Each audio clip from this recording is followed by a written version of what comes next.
Good morning, brothers and sisters. Welcome you to our daily devotion insight. And this morning, I would like to share a devotion that I entitled it as "Do Not Judge." I will read from a passage from the book of Matthew, chapter 7, verse 3 to 5. Book of Matthew, chapter 7, verse 3 to 5. It goes like this way: Why do you look at the speck of sawdust in your brother's eye and pay no attention to the plank in your own eye? How can you say to your brother, "Let me take the speck out of your eye," and when all the time there is a plank in your own eye? You hypocrite, first take out the plank out of your own eye, and then you will clearly to remove the speck from your brother's eye. Okay.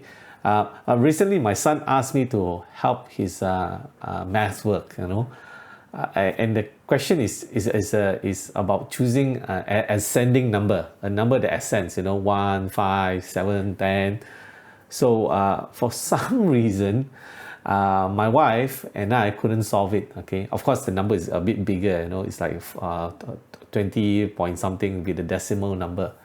So we couldn't solve it, my wife actually couldn't solve it. Then she passed it to me. Hey, can you just help, my son, and okay. So I was rather tired then, but I spent the next 15 to 20 minutes trying to understand the question, and then even I referred to the answer at the back, but I couldn't come up with a working process that or explanation to explain my son how can we get that answer. And I couldn't understand how could the author of the textbook come to such an answer. So at that moment, I believe that I found a flaw in the government issued textbook. So I went on full SJW mode, social justice warrior mode. I ranted in the online space, and I believe that I found an error that the textbook author has made, and while I wanted to complain why the government wanted to impose such a hard math syllabus to a young child, So when I posted my rant and then replies start coming in, and then I realized my little rant has backfired on me. The answer was actually very simple, The question was actually just choose the bigger number and your set ascending number, but I failed to see such a solution. We were trying to find out what's the exact number and how they can calculate and things like that. So to cut the story short, I quickly apologized and I ate the humble pie and I closed the topic.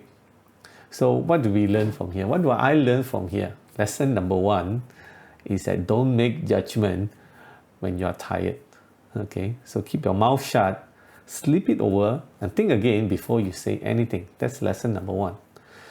But the most important lesson that I have learned here is that when we are irritated, or when we are tired, or even when we are offended, we tend to seek out flaws and start banging on those flaws and seek self-justification on it.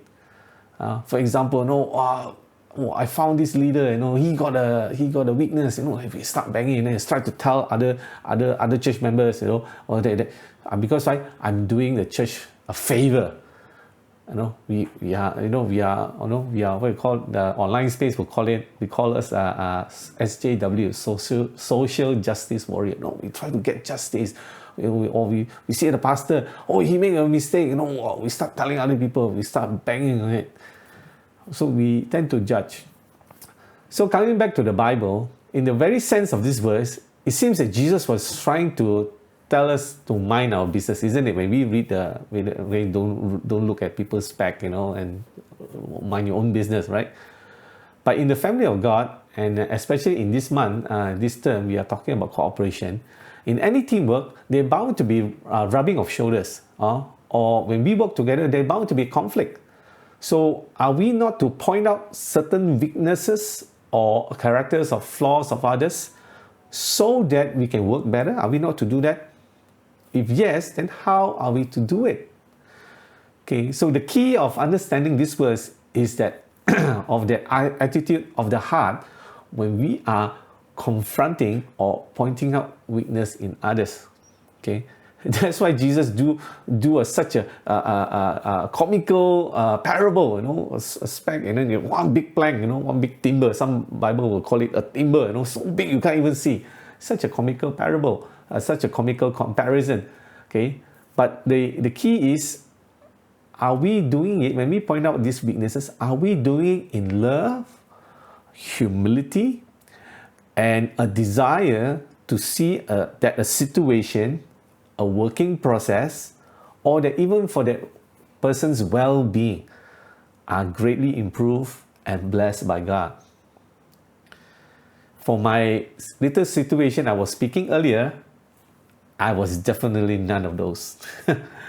I was proud, I was angry, I'm irritated, and most importantly, I yielded to the carnal desire to seek self-justification rather than to seek righteousness from God. Well, I thank God that He uses others to quickly point out my flaws, and then the matter closes rather quickly, minimizing my embarrassment. But it is a lesson that I will learn for a very, very long time. And I hope that all of us this morning, we will also remember not to judge quickly, okay? Not always look in the mirror before we speak out. And when we need to speak out, learn to speak in love and humility, and seek self-justification from God and not for ourselves. Amen. May the word of the Lord bless you.